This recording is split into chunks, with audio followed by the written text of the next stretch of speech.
will literally show you the Korea that you've been wanting to see. Yes, it is time to experience the nooks and crannies of Korea as if with your own 2 feet on. K-Batch. With Jennifer Jen.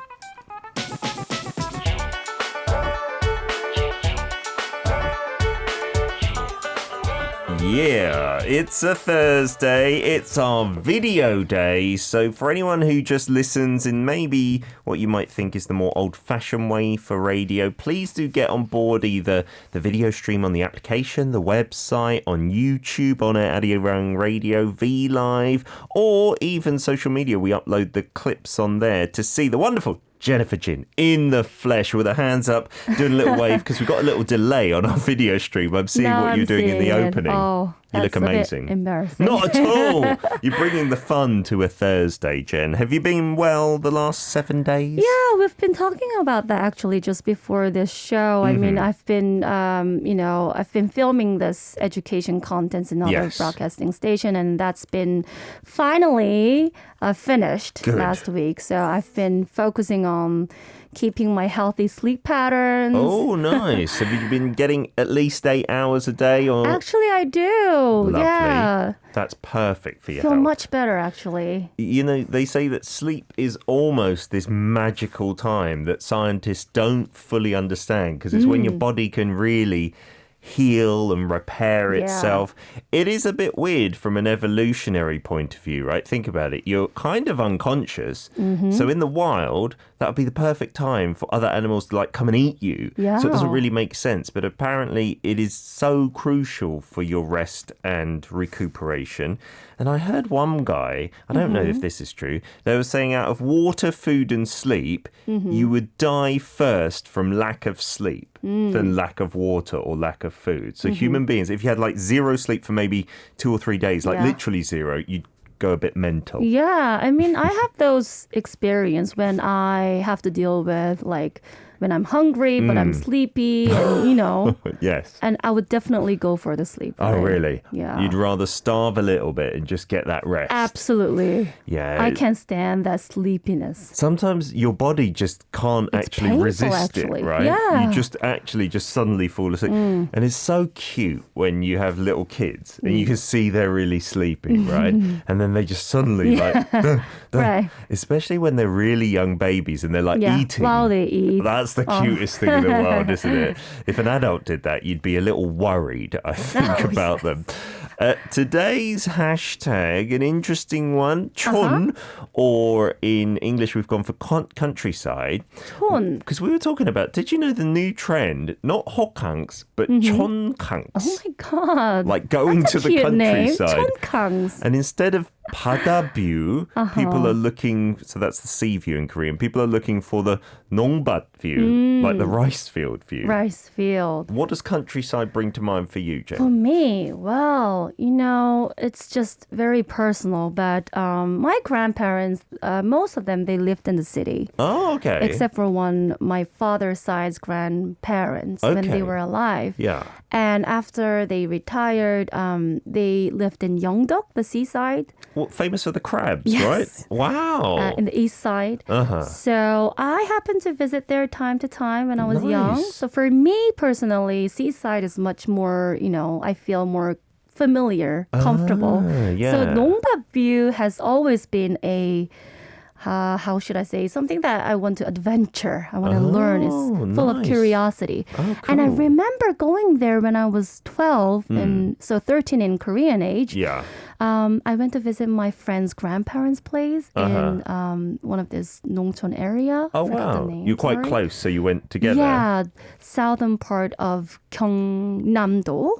경상남도, sorry. Yeah. And I remember seeing those beautiful Milky Way Oh, like in the sky. summer in August. Wow. I won't forget that. Yeah, the stars look so different without light pollution from the city, right? That's amazing. For me, my uncle used to work on a farm, my Korean uncle. And I remember when I was about 8 or 9 going there and helping him pick the eggs from the chickens. Oh, that's nice. It sounds nice. It smelled so bad. It was in a big shed, so all the chickens were really close together. It didn't look great for them, to be honest. And I went in there and I thought this will be fun. And I came out after like 10 seconds and I vomited. And I was like, no. I can't do this. Really? You literally vomited? Yeah, like it was so queasy, like after breathing in that air. And he was fine. He was in there for like half an hour. And I was like, how did you do it? Yeah. You do get used to like the smells and the sounds of the countryside. It's also quite loud there with the insects and the cows and the sheep and things like this. That's the real aspect of living in countryside. If you have a chance, would you like to live in the countryside? To be honest, me and my wife recently have been talking about, high house prices, living in small apartments and stuff like this. Especially with the kids. Yeah, I'd love to be honest. I'd love to just live on a farm or something like that. But then you feel like a bit worried about your child's education and things like that. That's the reality, again, of Korean parenting, maybe. Today, we were going to go to a market. That's what we previewed last week, right? And we were saying kind of for Parents' Day and stuff like that. But we changed tact and we let our listeners know we're going to be seeing a temple. Oh, yes. So to celebrate the Parents' Day, I happened to go to Daegu, which is where I'm from, actually. It's my home country. And I visited this beautiful temple with long history. And recently, actually, my grandfather, he passed away in February, and he's been cremated there. And he's the first person I know who's been cremated, because I think how I feel is that it's more common to see Koreans buried in the land with the tombs and everything. Yeah, like traditionally speaking. That's the traditional way, right? Yeah, and when you're like driving on the expressways, you'll see these mounds and you might not know what they are. They're burial mounds, and it's becoming more difficult to do that these days because land is expensive, etc., etc. But traditionally speaking, you're right. Burial is more common, right? Yeah. So since he's been cremated and he's in Pagyesa, the temple. That's where you spread his ashes. It's stored in a pot, and there's this charnel house inside the temple. Amazing. So this temple has become more special to me. I've been going there like for a long time when I was little. Really? But we'll get to that soon. Oh, what an interesting story. Yeah. Story. This is not just any old temple then. It's got a very personal story for Jen as well. So this is a temple, a Buddhist temple down in Daegu called Pagyesa. So what are we going to see in our first video? So in the first part, this year, the Parents' Day, May 8th, was actually the Buddha's birthday at the same time. They coincided. They don't always, right? No, but this year, because that was of the kind lunar of special. calendar, it differs every year. So I want to show you that side first, how people celebrate Buddha's day in this temple. All right, let's check it out. Yeah. You can hear in the background the sound of a Very temple. Very common to hear monks praying and singing. And I saw this beautiful grandma and grandson celebrating, pouring some water into on a the Buddhist head of the little Buddha statue. statue. And there you just saw that red kiwa, the roof tiles, written with the wishes, the health. Write them on the tiles. And wealth, those messages. And this you're seeing the Gyeonggak, one of the building. And this is the main hall, main building of this Pagyesa, where you can see people bowing down. Repetitively, right? Yeah. And you're hearing my dog's sound. Sorry about that. Oh, that's nice. Your dog gets to go along as well. He made some fuss there.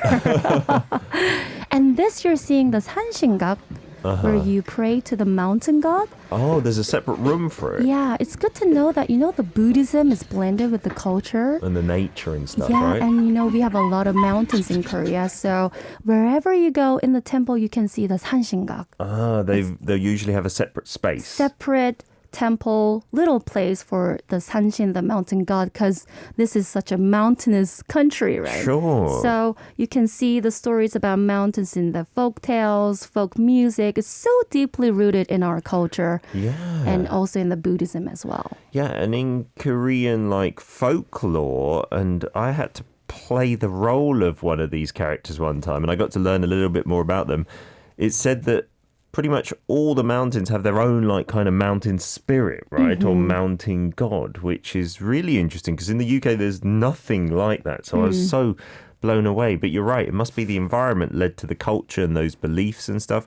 But I didn't realize that Buddhist temples then have their own little separate space for those mountain spirits. Wow. It's much more humble, that space. If you didn't watch the video, you'll see it later. It's just a very tiny little it's traditional actually really room. small, and every temple has sanshingak. That's also Wow. interesting part. Yeah, I had no idea. And again, if you didn't see it and you heard Jen say this is the main room was kind of distinct in that it perhaps had, from your video anyway, like the most prominent gold statue inside the room, right? Is that what kind of sets it apart as the main room? It usually has the bigger sculpture or statue. Yeah, it's too bad that I couldn't capture the front scene because it's really sacred, calm area. It's not so easy to film inside. Many people are actually praying there at that time, right? But you're right. Usually in the main building, you can see the biggest size of the Buddha sculpture coated with gold. And personally, I'm not so fond of that gold coating. Yeah, again, when I came from the UK, of course, there are big cathedrals and churches where it's very ornate and decorative. But seeing like I guess the icon of that religion, in this case Buddha, in gold was really kind of confusing to me. I was like, that's kind of, I don't know, it looks like jewelry or something like that. But it's often the case, right, that Buddha is in gold. I think in Thailand and in other places like that, there are some gold Buddhas like made of solid gold and things like this. Yeah, I mean, again, Buddhism is blended in each culture, in each country. And gold to Koreans have also meaning of, a lot of good messages, not just about the jewelry, but surely, probably about self-meditation, self-love, self-studying. Okay. And, Buddhism, like many other family, to us, my family is, I would say we are the believers of Buddhism, but not a strong believer. Like we go there on like special occasions, on holidays, or just for no reason, just to get away from all the distractions. And most temples are located in the deep forest in the mountain for that self-meditation. And it's a good way to just have a weekend getaway with your family and just to freshen up your mood and all. Maybe for a chongkanks, as we were saying earlier today. We're back for part 2 of K-Patch with Jen in the studio, taking us to Pagyesa Temple down in Daegu today. Lots of you making comments on this. Some of you from the side where you're very familiar with temples. Other of you are not so familiar, asking questions. Everything is welcome. Siska says, I should go to Daegu next time. That's a nice temple. To be honest, Daegu, if you're in Korea for a week or two, it's maybe not on your list of places to go, unfortunately. But your family's from there. Do you think it's worthwhile if you're here for just a week or two? Be honest. I should be honest. Yes. Wow, that's a strong condition. If I only have a week. Yeah. I've seen a lot of my foreign friends who pass by Daegu while they go to Gyeongju and Busan, which is so sad. But I have to say, like, Daegu is definitely worth to check it out. It has been for a very long time the third largest city in Korea. So it's kind of, because of its long history, it's not that fancy and new like Incheon City, which is relatively very new. So it's kind of old and you might find it small. But if you love history, though, there's so many great cultural places you can check it out. Really? The temples and other places. So please do, guys. Because places like Gyeongju are really famous for their long history, right? And then there's places like Puyo, which is famous for the Pagyesa dynasty and stuff like this. But I think Daegu, when I think of it, I know it's a big city, so I kind of think, it's just a city. Maybe I don't want to go, but there's lots of history around it and temples like this as well. Gyeongju is more like it's supported hugely by the government. And there are restrictions not to build tall buildings and stuff. So from its appearance, it's much more beautiful. But I'd say it's more not... It's kind of far from real Korean daily lives. You know what I mean? So it's beautiful, it's historic. But if you want to really feel how Koreans actually live in the daily life, daegu can be a good option because you can see tons of street foods, great places where you can see a lot of people. Yeah, and like you said, you could stop on your way to places like Gyeongju and Busan. That would be nice to spend a night Please or take something. off the station. Get off. Siska goes on to say, Donghwasa Temple in Busan is beautiful. That's the one on the coast. I've been there. It's amazing. Also, one temple in Sambangsan, Jeju. I forgot the name, but it's also nice. And the biggest Buddhist temple in Indonesia is Borobudur Temple. It's so huge. I believe that's one of the bigger ones in the world that maybe puts even Korean temples into very small scale compared to it. And Jeju, Siska's talking about temples here, there, and everywhere. And Jen mentioned it earlier. They are everywhere in Korea. You'll find so many just in the countryside, in the cities as well. It's easy to come across one. Yeah, right? it's really hard to count, actually. Even if you didn't intend to visit a temple, when you go to a mountain, you'll see temples here and there and let's just stop by and have some chorpab, have some temple meals. Yeah, and many will just welcome visitors, even if they're not commercial temples or very famous ones, they'll be more than happy most of the time to let you wander around, and they might give you a tour, might give you a cup of tea or something like that. Yeah. You got some messages as well. Yeah, from Moa. This is so nice. From Benny, wow, this is beautiful. Must visit for everyone. And Benny goes on to say, in the Philippines where he lives, we have Buddhist temples, but I guess since our country is Catholic in general, Buddhism is a minority religion. Some temples, though, are quite good, I guess. A bit of a similar story here where Buddhism used to be the prevailing religion, but then after Christianity, I think they're now the number 1 and 2 religions between like Catholicism and Protestantism, but it's still in the big 3, they say, right? Buddhism, and it's got a way longer tradition here in Korea, right? So during the Goryeo dynasty, I won't go too deep, but for like 1,000 years during the Middle Ages in Korean history, Buddhism was the main philosophy and religion of the country. Right, and that's why it's got this huge network still in place here in Korea. We've got another video to show, Jem. What are we going to see in this one? Yeah, so in video number 2, I'm going to show you some other parts, how it looks inside the Pagyesa, because it's quite huge place. But mainly, I also wanted to show you, it's quite personal and emotional for me. I went there with my grandma. She's still alive, and we happened to do this ritual for my grandpa. Oh, nice. And you can see the charnel house in the temple. Let's take a look. Check it out. Yeah, so we were taking the stroll. You can see the buildings. There are many mostly buildings. Wooden, a lot of buildings, yeah. Wow, and all in the traditional kind of Hanokki style, right? Yeah, again, you're hearing the monk praying, and that was the building where it is Gyeongnakjeon. Oh, by the way, this is the bell you can easily find. Wow. And now you're seeing the ritual ceremony being held by the monk for my grandpa, and there you're seeing my aunt, my uncle. Wow. That's specifically for your Just grandma? for my grandpa. Wow. And there you're seeing my grandmother on the right side, and she was praying. And it's also quite uncommon seeing from myself as well.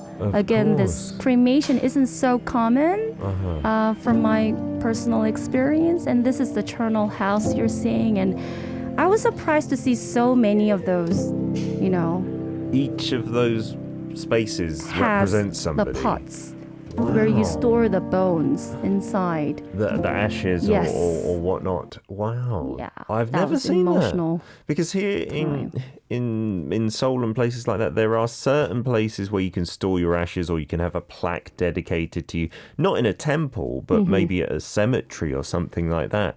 I didn't know there was a Buddhist version, so to speak. That's really interesting. And what lovely surroundings as well in the temple.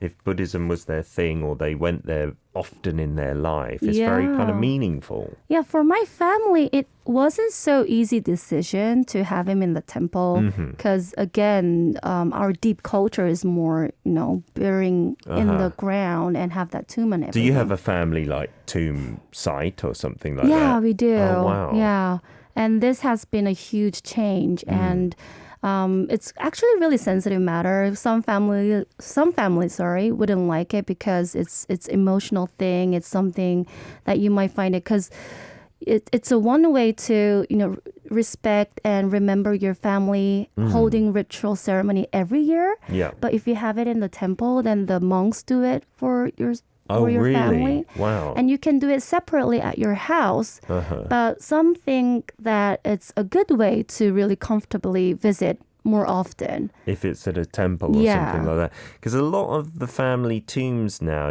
they are in hard to get to places perhaps. A lot of them now on the side of highways. They weren't usually at the side of highways, but they've got a long history. My mum's side of the family, their tomb had to be relocated because of construction, and that was really sensitive. And then it's completely disappeared now because it was, again, built over. And they give you some compensation, and then you maybe get a site at a cemetery. But yeah, with those changing traditions and different generations and points of view, can be a tough I'm really decision. glad that you brought that up because that's the issue that my dad's sides are going through, actually. We have that family site in Yeongdeok area in the seaside again. Okay. And they were having this government policy to build some factories and, build a park and everything. And so maybe my grandparents have to be moved, their great place. And yeah, it's a really difficult issue. We're going through this very drastic change in Korea. Because back in the day, of course, there was more than enough space to have a family tomb and stuff like this. So on the one hand, of course, it's very sensitive, very sad if your remains would have to be removed. But practically speaking, you can't just keep burying people and take up all the land with that as well. It'll be full of the tombs, right? So it's a really kind of interesting debate to have. I don't know if there's a correct answer. Shelley saying, this is very moving. Thank you so much for sharing, Jen. Steve saying, all those shrines and the memorials on the wall in the temple, that is amazing. We got Steve saying, I heard that daegu is maybe not one of the top visitor spots in Korea, but I do like their El Mall with busking performances. Steve has been to daegu, he says. El Mall? The Odde Mall. Aha. Maybe one of the biggest spots. That's a mall that you can find in many big cities, right? Do you know the one he's talking about? Yeah, I think I know where that is. There's actually, good also, shopping and stuff in Daegu? Yeah, near the train station, there are some big shopping malls, department stores. And actually, you guys, there is this department, Shin Teng Teng department store that is known to be the biggest department, at least in Korea, maybe in the East Asia. But I'm not sure about that. But at least biggest one in Korea. At one time. Yeah, because I've heard many cities in Korea boast about that. Like down in Busan, they have like this Centum kind of shopping center, which I think also has a Shin Deng Deng shopping center. And when I first went there, I saw the signs and it said biggest department store. I think they were saying in the world. And I was like, really? And apparently by one measure or some measure it was. Maybe. And nowadays we have the big like Field of Star shopping centers, which are absolutely ginormous. Yes. Anyway, all we need to say... Everything just get bigger and bigger, right? Yeah. Let's just say that every city has a big, beautiful department store or shopping centre. Silver Granny Lynn says, my mum was interred with my father in a niche, much like the ones at the temple, except ours are made out of granite. Oh, I see. So that's something you can do in the States as well. In the UK, just like Korea, it used to be common to bury people in a cemetery in a churchyard. But nowadays, the vast majority, my father included, you're cremated and then you spread your ashes like in a garden or a lake or somewhere important to you. Yeah, so my father is with his parents in a cemetery park. So there's not actually people buried there. It's just ashes scattered here, there and everywhere. So it's kind of nice. In the UK? Yeah, we did it next to a tree. Wow. So we find that tree every time we visit, and then so sweet. pay our respects to him. Yeah. You got some messages as well? Yeah, from Princess Mama. It looks like a scene from Hwarang. Oh, a drama. I wonder. Yeah, I guess in many sageuk's historical dramas, you might see temples in the background, You can right? easily see it, yeah. And from Benny, wow, 대박, lovely tradition. I think he's trying to say 대박. Amazing. Siska saying the surrounding area looks so nice and peaceful, and there are lots of actually Indonesian people in and around Daegu who work at the factories there. Oh, yes. Yeah, a lot of industry. Near the Daegu city, you can see factory complex. Okay, so there's lots of jobs there. Just so you know, Daegu has been, the government was pushing to make this city with fashion iconic city. There's been a lot of fashion-related factories, actually. Wow, like clothing and stuff. Yeah, for a very long time. Oh, that's good to kind of tie it up and change the image a little and bit. Also, Daegu has been known for raising a lot of the delicious apples. Daegu apples are famous. I Very even know famous. that, right? They're delicious. And apples in Korea, compared to the UK at least, are huge. And they look perfect. They look beautiful and round. Red, round, big. Okay. Yeah. Don't they say then, is this just my imagination, that Daegu women are meant to be beautiful as well? You know, a lot of people say that a lot. Yeah. And also you can hear people saying 북한 여자, 남한 남자. The women from North Korea and the men from South Korea. Yeah, it's just a saying that women in North Korea are beautiful and men from South Korea are What about handsome. Daegu ladies then? They're the exception, perhaps. Maybe. These are all just old sayings, of course. There's no science behind them. We got some of our listener submissions here.